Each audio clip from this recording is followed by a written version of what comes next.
سورہ علم نشرح کی ابتدائی آیت پچھلے جمعے بیان کی تھی، جس کا مفہوم تھوڑا سا مفہوم آپ کے سامنے عرض کیا تھا۔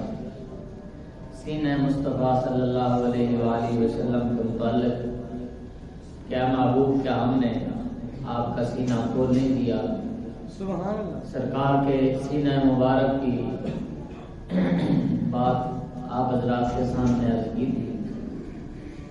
اب اس سے اگلی آیت میں اللہ پاک ارشاد فرماتا ہے، الم نشرح لک صدرک ووضعنا عنک وزرک۔ اس کا ترجمہ یہ ہے، ہم نے آپ کا بوجھ اتار نہیں دیا، سبحان اللہ، سبحان اللہ۔ ہم نے آپ کا بوجھ ہلکا نہیں کر دیا۔ الذی انقض ظہرک، وہ بوجھ جس نے آپ کی پیٹھ مبارک کو جھکا دیا تھا، جس نے آپ کی کمر کو توڑ کے رکھ دیا، کیا اس بوجھ کو ہم نے ہلکا نہیں کر دیا؟ قرآن پاک میں فرمایا گیا، کیا ہم نے آپ کا بوجھ ہلکا نہیں فرما دیا؟ کون سا ایسا بوجھ تھا جس کا ذکر اللہ نے قرآن میں بیان فرمایا؟ اور ویسے بھی مزے کی بات یہ ہے کہ بوجھ سرکار کا ہے، میرا اور آپ کا بوجھ ہو تو اس کا ذکر تو کہیں نہیں آتا، لیکن جب اللہ کے محبوب کے کسی بوجھ کی بات آتی ہے تو اللہ اس بوجھ پر، اس تکلیف پر قرآن کی پوری صورت نازل کرتا ہے۔ سبحان اللہ، سبحان اللہ، سبحان اللہ، سبحان تو اللہ۔ سورہ علم نشرح میں بات ہی سرکار کے سینے مبارک کی، اور فرمایا، کیا محبوب ہم نے آپ کا بوجھ ہلکا نہیں فرما دیا، جس نے آپ کی کمر کو توڑ کے رکھ دیا تھا، جس نے آپ کی کمر جھکا دی تھی۔ محاورتاً، تفاسیر کے جو امام ہے وہ فرماتے ہیں کہ محاورتاً یہاں اللہ پاک نے کلام فرمایا۔ اس طرح ہم آپس میں بات کرتے ہیں اور کہتے ہیں کہ یار فلاں بندے دا جوان بیٹا بہت بندے کا کمر ہی ٹوٹ گئی، یعنی انتہا درجے کا، اس سے مراد یہ ہوتا ہے انتہائی تکلیف دہ عمل۔ تو اللہ پاک نے اس مقام پر وہ کون سی تکالیف تھی جو اللہ نے اپنے حبیب سے دور فرما دی؟ درجنوں قول ذکر کیے گئے۔ تفاسیر میں قرآن کی تفسیر ہوتی ہے جو حدیث مبارکہ سے کی جاتی ہے، سیرہ مبارکہ کو دیکھ کر کی جاتی ہے، تو بے شمار قول ہے، درجنوں قول ہے کہ وہ کون سا ایسا بوجھ تھا جو اللہ نے دور فرما دیا، کون سا ایسا سرکار پر بوجھ آیا جس کا ذکر اللہ نے سورہ مبارکہ کے آغاز میں۔ سبحان اللہ، سبحان اللہ، سبحان اللہ۔ تو اس میں ایک، دو یا تین قول آپ کے سامنے بمشکل بیان کر سکوں گا۔ تین قول میں آپ کے سامنے بیان کروں گا کہ وہ بوجھ سے مراد مفسرین کیا لیتے ہیں۔ تو اللہ پاک نے فرمایا، اے محبوب ووضعنا عنک وزرک، کیا ہم نے آپ کا بوجھ ہلکا نہیں فرما دیا؟ اس کے تفسیر کا تھوڑا سا سیاق و سباق آپ سمجھ لیں تاکہ اس کلام کی سمجھ آ سکے سبحان اللہ، اور کچھ قرآن کے موتی ہماری جھولی میں آ سکے۔ سبحان اللہ، سبحان اللہ۔ دراصل سورہ والضحیٰ میں اللہ پاک نے جو فرمایا، ما ودعک ربک وما قلی، پہلی تفسیر یہ ہے کہ کفار نے یہ مشہور کر رکھا تھا کہ اللہ نے اپنے حبیب کو چھوڑ دیا، اللہ نے اپنے نبی کو چھوڑ دیا۔ دراصل وہ غزوہ حنین جب ہوا فتح مکہ کے بعد، اس میں کچھ ایسے معاملات ہوئے، صحابہ کی جماعت 12,000 کا لشکر تھا جس کا ذکر قرآن پاک میں بھی ہے کہ وہ تھوڑے سے اترا گئے، اپنی کثرت پر صحابہ فخر کرنے لگے اور اپنی کثرت پر فخر کر کے بیٹھ گئے، بھروسہ کر کے۔ وہاں ایک امتحان آیا، پاؤں اکھڑ گئے، پھر سرکار نے کنکریاں اٹھائی اور فرمایا، وما رمیت اذ رمیت ولکن اللہ رمی۔ سرکار کے معجزات کا غزوہ حنین میں ظہور ہوا، ایک کنکریوں کی مٹھی بھر کر اللہ کے پیغمبر نے کفار کی طرف پھینکی، ان کے پاؤں اکھڑ گئے، تو اللہ پاک نے محبوب کی امت کو 12,000 کا لشکر جو مل کر نہیں کر سکتا تھا، مصطفیٰ کی ایک مٹھی والی کنکریوں نے سبحان اللہ، سبحان اللہ، سبحان اللہ۔ یہ تھوڑا سا امتحان آیا، معاملات ہوئے، وحی کا نزول وقتی طور پر موقوف ہو گیا، اس لیے کہ وصال کا بھی اپنا مزہ ہوتا ہے اور ہجر کا بھی اپنا مزہ ہوتا ہے، سبحان اللہ، سبحان اللہ۔ ملنے کا بھی اپنا مزہ ہے اور جدائی کا بھی اپنا مزہ ہوتا ہے۔ تو کچھ اقوال ملتے ہیں کہ 15 دن کے لیے وہی موقوف رہی، کچھ نے لکھا کہ 25 دن کے لیے، کچھ نے لکھا 1 ماہ کے لیے، اکثر نے لکھا کہ 40 دن کے لیے، یا بعض نے کہا کہ 1 مہینہ تک کے لیے وحی کا سلسلہ موقوف رہا، وحی کا سلسلہ موقوف ہو گیا، ختم نہیں ہوا، وقتی طور پر اللہ کی طرف سے اسے روک دیا گیا کسی حکمت کے پیش نظر، اس لیے کہ وحی کا آنا بھی حکمت تھا اور وحی کا رک جانا بھی حکمت تھا۔ سبحان اللہ۔ اب جو کچے ذہن کے ابھی جو ہے وہ ارادہ رکھتے تھے مسلمان ہونے کا، اور جو کفار تھے وہ کہنے لگے کہ اللہ اپنے حبیب سے نعوذ باللہ ناراض ہو گئے اور اللہ پاک نے اپنے حبیب کو چھوڑ دیا اور اللہ پاک ناراض ہو گیا نعوذ باللہ، یہ چھ مگوئیاں ہونے لگی۔ تو یہ سرکار کی طبیعت مبارکہ پر بہت بڑا ایک بوجھ تھا، اس لیے کہ آج جو حاجی مدینہ سے آئے تو اس کے لیے کتنی پریشانی کا سبب ہوتا ہے۔ تو صحابہ فرماتے ہیں جب قرآن آتا تھا تو ہمارے لیے وہ عید کا دن ہوتا تھا کہ آج قرآن کی کوئی آیت نازل ہوئی، صحابہ کے لیے اتنی خوشی کا دن ہوتا تھا تو حضور کے لیے کتنی خوشی کا دن ہوتا تھا کہ وہی سارے اللہ کی طرف سے جو ملنے والے انعامات 1 ماہ کے لیے موقوف ہو گئے۔ تو سرکار کی طبیعت پر انتہا درجے کی جو ہے وہ پریشانی لاحق ہوئی اور سرکار کی طبیعت مبارکہ پر بوجھ آیا، اور جب کفار کی باتیں حد سے بڑھنے لگی تو اس وقت اللہ پاک نے سورہ والضحیٰ میں فرمایا ما ودعک ربک وما قلی، کیا حبیب ہم نے جو ہے وہ ما ودعک، ان کفار کو کہہ دو کہ تمہارے رب نے تمہیں چھوڑا نہیں۔ سبحان اللہ۔ اور اس بوجھ کا ذکر اللہ نے آگے سورہ الم نشرہ میں فرمایا ووضعنا عنک وزرک، کیا پیارے حبیب اللہ نے آپ کا بوجھ آپ سے دور کر نہیں دیا۔ اور اگر میں عشق والا ترجمہ کروں یا محبت والا ترجمہ کروں تو ما ودعک ربک وما قلی کو ساتھ ملا کر اور ووضعنا عنک وزرک کا اگر یہاں ترجمہ کروں تو وہ اللہ پاک فرمانا چاہتا ہے اے دنیا والو، اگر کوئی تمہارا محبوب ہو، تم کسی کو پیار کرتے ہو، اگرچہ اس میں لاکھ ہے ہو تو تم اسے چھوڑنا گوارا نہیں کرتے۔ تو جس کا محبوب بھی آمنہ کا لال ہو اور جس کا محبوب بھی والضحیٰ کے مکڑے والا ہو، فرمایا دنیا کے محبوب کو چھوڑ بھی دیا جائے تو بات ہو سکتی ہے، لیکن فرمایا محبوب جدا محبوب تیرے رنگا ہوئے پھر انہوں کون چھڑ سکتا ہے۔ سبحان اللہ سبحان اللہ۔ فرمایا محبوب جو تیرے ورگا ہو گیا پھر تو چھڑنا کا سوال ہی پیدا نہیں۔ سبحان اللہ سبحان اللہ۔ تو اس مقام پر اللہ نے اپنے محبوب کو فرمایا محبوب دنیا دار کوئی ہو کسی سے پیار کرتا ہو تو وہ اسے نہیں چھوڑتا، تو محبوب میرا ہو اور ہو بھی پھر تیرے جیسا، کہنا سبحان اللہ۔ جس کے بارے میں حضرت احسان ثابت فرمایا کرتے تھے وَأَحْسَنُ مِنْكَ لَمْ تَرَ قَطُّ عَيْنِي وَأَجْمَلُ مِنْكَ لَمْ تَلِدِ النِّسَاءُ خُلِقْتَ مُبَرَّأً مِنْ كُلِّ عَيْبٍ كَأَنَّكَ قَدْ خُلِقْتَ كَمَا تَشَاءُ۔ جدا ترجمہ تاجدار گولڑا نے کر کے کمال کر دیتا، فرمایا اس صورت نو میں جانا تھا کہ جان جہانا تھا، لگا اس صورت نو میں جانا تھا،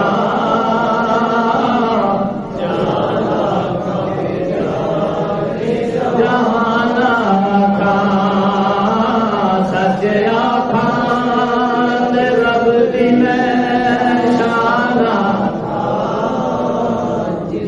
شان دو شانہ سب بنیا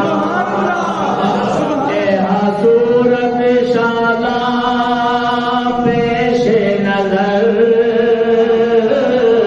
جدو آپ دیاں سنتا سردیاں گزائیاں سرکار تشریف لے اس وقت آپ نے شعر لکھے، آپ فرماتے نے اے صورت شانہ پیش نظر رہے وقت نزا روز حشر، بچ قبر تے پل تھی جد ہو سی گزر، سب کھوٹیاں تھی سے تد کھنیاں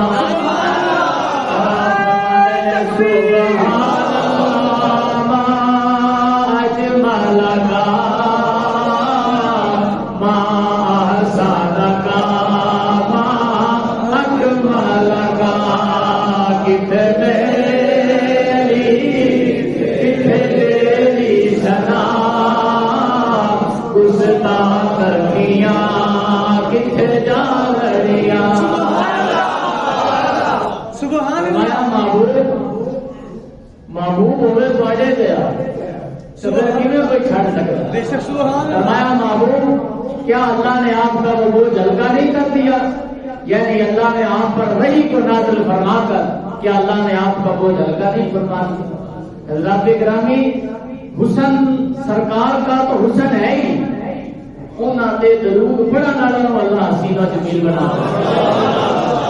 بے شمار شاعر گزرے ہیں آپ اردو کی کتابوں میں پڑھتے ہوں گے ان کا صرف کتابوں کا نام موجود ہے لیکن علامہ اقبال بھی شاعر ہوا ہے سبحان اللہ اس کا ذکر ہر یونیورسٹی میں ہے سبحان اللہ بے شک اور اس کا ذکر سکولوں میں کالجوں میں حتیٰ کہ ممبر رسول پر اس بندے کا ذکر ہو رہا ہے سبحان اللہ سبحان اللہ کیا سبب ہے اس نے کوئی اتنا تیر مارا ہے کہ آج تو اس کا ذکر ممبروں پر ہے بظاہر تو داڑھی منڈا تھا اور ساری زندگی جو ہے وہ باہر کے ممالک میں یونیورسٹیوں میں پڑھتا رہا لیکن آج اقبال کیوں ہو رہی ہے اقبال سے سوال کیا گیا تھا اقبال تیری شاعری کو اتنا عروج کیوں ہے تیرے دور میں تیرے استاد بھی شعراء گزرے ہیں تیرے بعد بھی بڑے بڑے شعراء گزرے جن کا شعر اور جن کا کلام سن کر ہم کے کھڑے ہو جاتے تھے مگر اقبال سبب کیا ہے تیرے کلام کو لوگ ممبر رسول پر پڑھتے ہیں تو اقبال نے بڑی منفرد بات لکھی اقبال نے کہا میری شاعری میں حسن اس لیے آیا ہے میں نے اپنی شاعری میں حسن شہد کی مکھیوں سے سبق حاصل کر کے رکھا ہے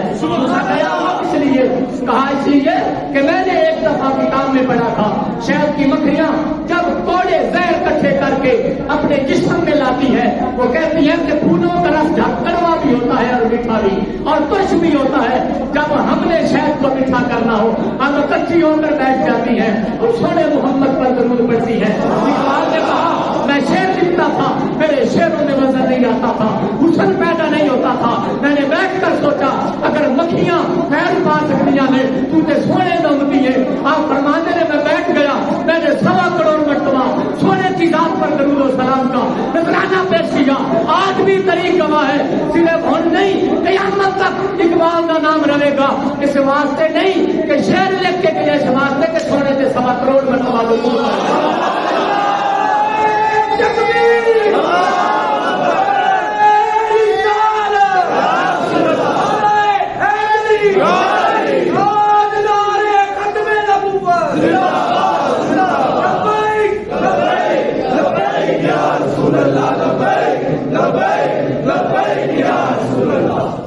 فرمایا کیا حبیب ہم نے آپ کا بوجھ ہلکا نہیں فرما دیا سبحان اللہ سبحان اللہ تو اس وحی کا نزول ایک قول تو یہ کیا گیا اور دوسرا قول یہ ہے کہ نبی پاک صلی اللہ علیہ وآلہ وسلم اکثر شریعت کی سختی کے احکام کے بارے میں پریشان رہتے آپ کی طبیعت پر بوجھ تھا کہ پہلی امتوں پر جس طرح احکامات بڑے سخت نازل ہوئے بڑے سخت احکام نازل ہوئے تو میری امت پر بھی اگر وہ احکام اسی طرح سختی کے ساتھ اللہ کی طرف سے لاگو کیے گئے تو میری امت تو شاید ان کو بروئے کار نہ لا سکتی مثال کے طور پر حضرت موسیٰ علیہ السلام یا دیگر قوموں پر اس قدر احکام شریعت کی سختی تھی سمجھ آ رہی بات سبحان اللہ اس قدر شریعتوں کے احکام سخت تھے حکم تھا زمین کے کسی خطے پر تم عبادت نہیں کر سکتے سوائے اس مسجد کے جو عبادت کے لیے وقف کر دی اور جہاں کہیں نہیں ہوتا سب چھوڑ چھاڑ کے اللہ کے گھر میں پہنچو گے تو تمہاری نماز ہوگی نبی علیہ السلام پریشان رہتے ہیں کہ میری امت کے لیے اگر یہ حکم آ گیا تو میری امت کے لیے تو پریشانی کا سبب ہوگا نبی علیہ السلام کی طبیعت پر یہ بوجھ تھا اللہ وحدہ لا شریک نے فرمایا پیارے حبیب شریعت کے معاملے میں پریشان نہ ہو اس لیے کہ ہم نے ازل سے فیصلہ کر دیا ہے جب تیرا قدم پہلے دن زمین پر لگا تھا تیری امت کے لیے میں نے تیرے صدقے ساری زمین کو پاک اور صاف رکھا. میری امتیں مسجد میں جا کر نماز پڑھتی تھی. فرمایا محبوب تیری امت کا اور تیرا معاملہ الگ ہے. فرمایا جتنے بھی وضو کر کے ترمتی اللہ اکبر کہہ دے گا اس کی نماز کے ہر چیز میں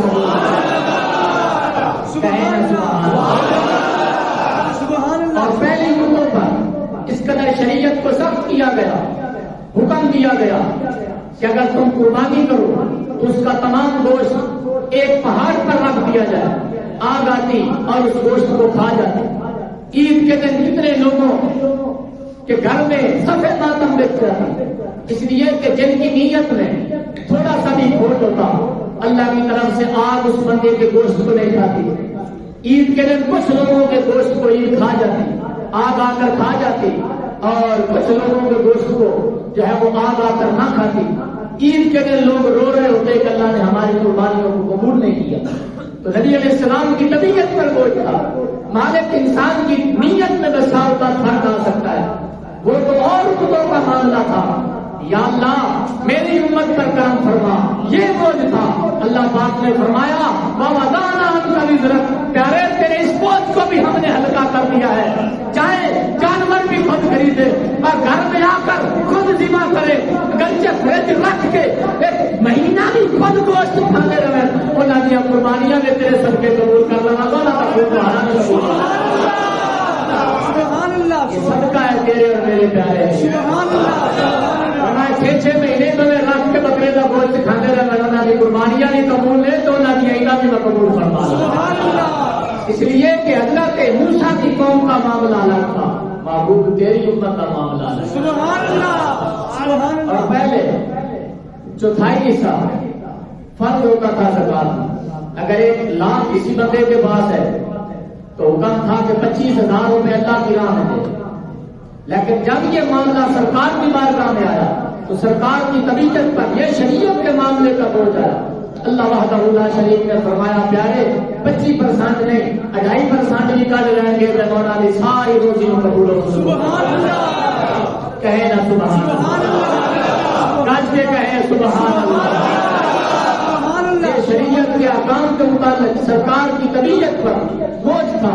اللہ وحدہ لا شریک نے فرمایا پیارے کیا ہم نے آپ کا بوجھ ہلکا نہیں فرمایا, اور اس بوجھ نے آپ کی کمر کو جھکا رکھا تھا, کیا ہم نے آپ کا وہ بوجھ ہلکا نہیں کر دیا. سبحان اللہ, کیا اللہ پاک کی طرف سے کرم نوازیاں اس امت پر ہیں. باہر نہ ہم دیکھتے ہیں آفریں لگی ہوتی ہیں کہ مال کھل گیا ہے, جڑا بندہ 10,000 کی شاپنگ کرے گا 20,000 10,000 دینار فری. کوئی بندہ دکان کا آغاز کرتا ہے, ایک سوٹ لگے گا تو ایک سوٹ نال فری, وہ آفر لگ گئی 50% آفر لگ گئی, 70% 20% آفر ہوگی. بندہ بھج کے جاتا ہے کہ پرافٹ ہوئے گی, پیسے ہوں گے, چلو 1 کلو دودھ نال 1 کلو فری لگ جائے گا. بھلے لگا لے پانی لگنا تو گوڈا بھی لگنا, لیکن آفر لینے واسطے بندہ تیار ہو جاتا ہے. ہوتا ہے کہ نہیں؟ ایویں ہی ہوتا ہے نا کہ انسان کسی دکان کا آغاز کرتا ہے, آفر لگاتا ہے کہ لوگ اسے حاصل کرے. ایویں اسلام نے بھی سب کچھ آفر دیا ہے. مثال کے طور پہ بندے نے وضو کیا, مسلم شریف کی روایت ہے نبی علیہ السلام نے فرمایا اسلام کی طرف سے یہ میری امت کو آفر ہے, میری امت پر یہ اللہ کی طرف سے کرم نوازی ہے, اللہ کی رحمت ہے کہ جب بندہ وضو کرتا ہے نماز کے لیے تھوڑا سا عمل کر لے, وضو کرے گا تو آزاد و پاک ہو جائے گے, لیکن کھڑے ہو کر جب اللہ دوسرا کلمہ جو شہادت ہے اشہد ان لا الہ الا اللہ و اشہد ان محمد عبدہ ورسولہ, اپنی شہادت کی انگلی کو آسمان کی طرف کر کے اور یہ کلمہ پڑھ لیتا ہے, اللہ پاک کے پیارے حبیب فرماتے ہیں پہلی امتوں کو یہ اعزاز حاصل نہیں تھا. فرمایا اس بندے کے لیے چونکہ میرا امتی ہے اللہ جنت کے 8 دروازوں کے بوئے کھول, جنت کے 8 دروازے اس کے لیے کھول جاتے. اور فرمایا میرا وہ امتی رات کو اگر عشاء کی نماز پڑھ کے سوتا ہے تو اللہ پاک اسے آدھی رات عبادت کرنے کا ثواب دیتا ہے, اور وہی بندہ اگر صبح اٹھ کر فجر کی نماز پڑھتا ہے تو اللہ پاک اسے ساری رات اپنی بارگاہ میں کھڑے ہو کر عبادت کرنے کا اللہ ثواب دیتا ہے. یہ اسلام کی آفریں، یہ اسلام آفر دیتا ہے۔ اور حضور پاک ارشاد فرماتے جو بندہ دن میں ایک مرتبہ پڑھ لیتا ہے سبحان اللہ و بحمدہ سبحان اللہ العظیم، تو زمین سے لے کر آسمان تک، مشرق سے لے کر مغرب تک جتنا بھی درمیان میں حصہ ہے اس کائنات کا، اس کو اگر بھر دیا جائے ثواب سے تو ثواب کم نہیں ہوگا، فاصلہ کم ہو جائے گا سبحان اللہ کہنے کا جو اللہ بندے کو سبحان اللہ، گج کے کہیں سبحان اللہ۔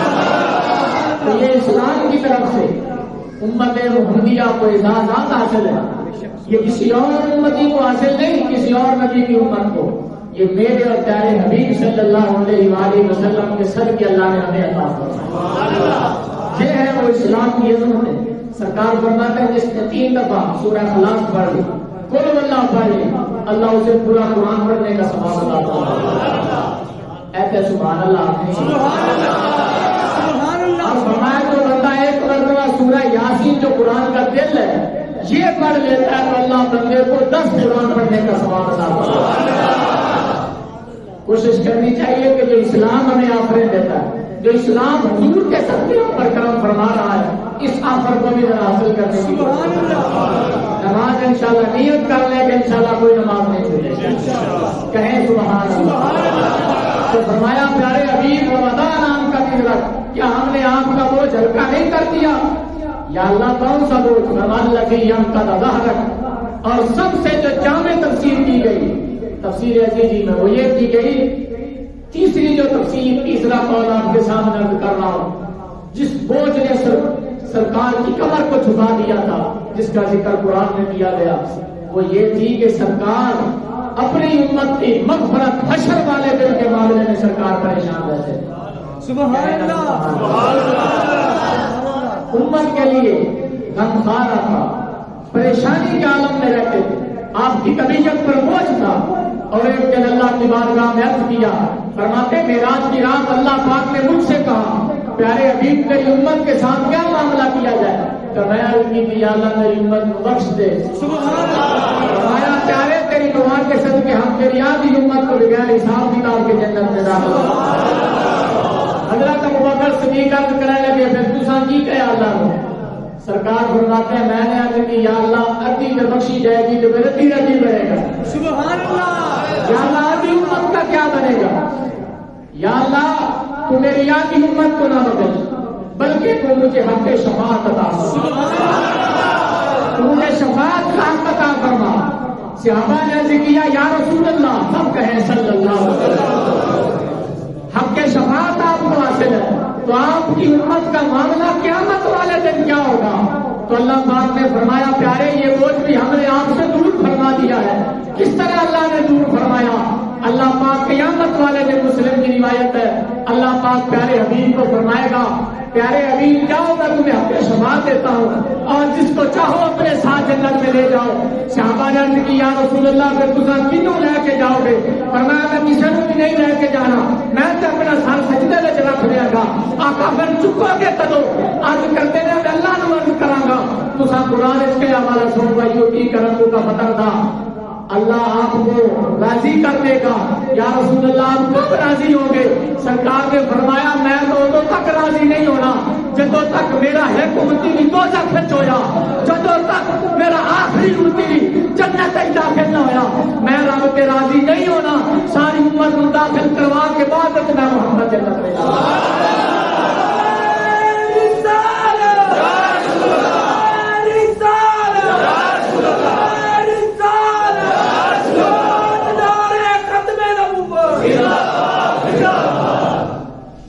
گرامی یہ شفاعت یہ بوجھ تھا قیامت والے دن، بے شمار اقوال ہے۔ فرمایا پیارے حبیب یہ جو آپ کی طبیعت پر بوجھ تھا، ہر وقت آپ پریشان رہتے تھے کہ قیامت والے دن بڑے بڑے نبیوں کی صفیں ہوگی اور میری گناہگار امت بھی کھڑی ہوگی۔ فرمایا کل قیامت والے دن نیکوکار کو نیکیوں کی وجہ سے بخشے جائیں گے، شفاعتی لأہل الکبائر۔ فرمایا بڑے بڑے گناہگار گردنیں جھکا کے کھڑے ہوں گے اور کہیں گے آج کوئی نہیں ہے تو مددگار بن کے آئے۔ فرمایا قیامت والے دن میں محمد بڑے بڑے گناہگاروں کے بازوؤں کو پکڑ کر اپنے ساتھ جنت میں داخل کروں گا۔ کہیں نہ لاج کے سبحان اللہ۔ فرمایا پیارے آپ کو حق شفاعت عطا فرما دیا، آپ کو شفاعت کا حق عطا فرما کے اللہ نے آپ کی طبیعت پر وہ بوجھ بھی دور فرما دیا۔ گویا آپ کی امت کو دنیا میں بھی ہم نے عزتوں سے نوازا ہے اور آپ کی امت کو قبر میں بھی عزتیں حاصل ہے اور قیامت والے دن تو پھر شان ہی اعلیٰ ہوگی امت کو۔ لیکن یاد رکھیں، تھوڑی سی کڑوی بات کرنے لگا ہوں، یاد رکھیں یہ تو شفاعت کا حق ہے، گناہگار کے لیے شفاعت ہوگی، غدار کے لیے نہیں۔ کہیں سبحان اللہ۔ یہ شفاعت گناہگار کے لیے ہے، جو دین کا غدار ہے اس کے لیے شفاعت نہیں ہوگی، غدار کے لیے شفاعت نہیں ہے۔ غدار کون ہوتا ہے؟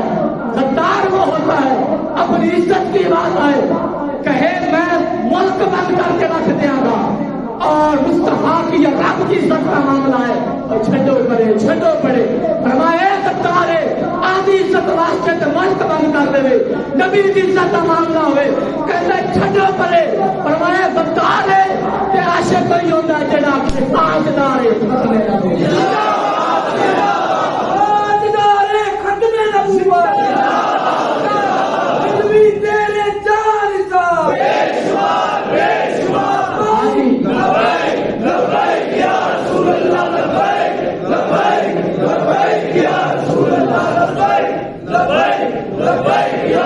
بڑے افسوس کی گل ہے یار، اللہ کے گھر میں بیٹھ کے بھی اگر کوئی پریشانی ہے کہ یا رسول اللہ کھانا بندہ مشرک ہو جاتا ہے، وہ عقیدہ پھر قرآن سلامت ہے۔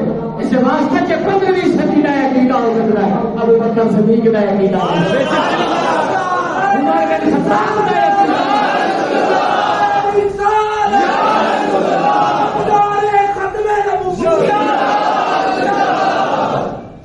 ابو بکر صدیق کا عقیدہ ہے۔ مرن تو بعد بھی فرمایا میرے لاشے نو میری میت نو سونے دے روزے تے لے جانا چاہیے سی۔ ابو بکر سارا تو بڑا توحیدی ہے، لکھ کے جاندے میرے میت نو اللہ دے گھر وچ لے جانا، اوتھے دفن کرنا۔ ابو بکر دا یہ جملہ مرن ٹائم فوت ہون ٹائم فرمایا میرے لاشے نو چک دے گنبد خضرا لے جانا، سونے دے روزے تے جا کے رکھنا، اے نہیں کہا جا کے اوتھے دفنا دینا۔ فرمایا نا میں حاضر تناظر کا مسئلہ سمجھا دیا۔ ابو بکر صدیق نے کہا اوتھے جا کے رکھ کے آنا، آخنا یا رسول اللہ جگہ دنیا میں بھی تہاڈا ساتھی رہا قبر میں بھی تہاڈا یار رات یار مدار بننا اے ابو بکر کا عقیدہ۔ یا رسول اللہ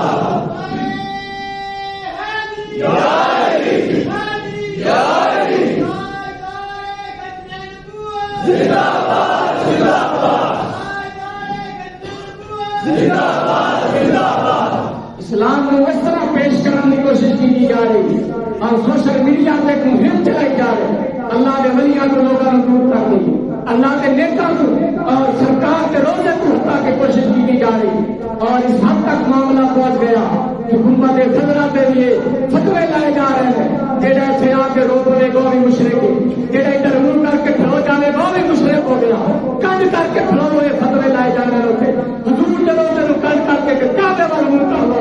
ابو بکر کا عقیدہ ہے فرمایا روزے تے لے جائے اگر گنبد کا دروازہ کھل جاوے ابو بکر کو داخل کر دینا۔ ابو بکر کا عقیدہ ہے سونا مرا کوئی نہیں، سونا آج بھی زندہ ہے۔ اور علی نے آواز دیتی یا رسول اللہ ابو بکر آیا باہر کے تھوڑے نال داخل ہونا چاہتا ہے۔ گنبد کے وچوں آواز آئی ادخلوا الحبیب الی الحبیب، فرمایا جی ابو بکر آ گیا، باہر کیوں ابو بکر کی میت میں رکھا ہوا ہے، تالا بھی خود کٹ گیا، دروازہ بھی کھل گیا، دروازہ کی سیکورٹی فرما میں دل والی سرکار نے گنبد کے وچوں ساتھ مارا، فرمایا کہڑا ساڈے غار وچ ساڈے نال رہیا مزار وچ ساڈے نال تکبیر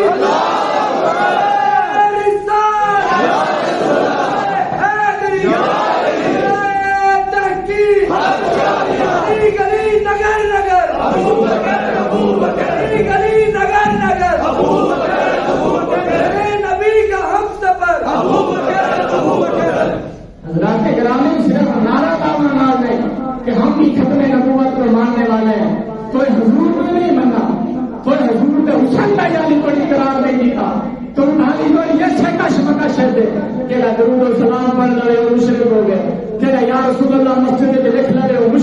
گیا تو تیسرے معاملے میں کھڑوتا ہے اور آنا سارا مگر نماز پڑھ لینی چاہیے اور جدا عقیدہ یہ نبی پاک مار کے وکیلت مل گئے اور جدا عقیدہ یہ ہے کہ داتا حضور بھی مشرک نے کہ خواجہ صاحب بھی مشرک سن اور انہوں نے پیچھے کھولنا والا جدوں منن والا مشرک ہے اصل ایسے امامہ کے پیچھے نماز نہیں پڑھتے اس واسطے کو نہ عقیدہ ولیاں کے بارے میں خراب ہے تے نبیوں کے بارے میں خراب ہے اسیوں کے بغیر نماز پڑھ رہے ہیں جی بھائی عقیدہ ہوئے تو زندہ ہے اللہ کو زندہ میرے رشتے عالم سے دعا ہے کہ اللہ کے دربار حضور کی غلامی نصیب فرمائے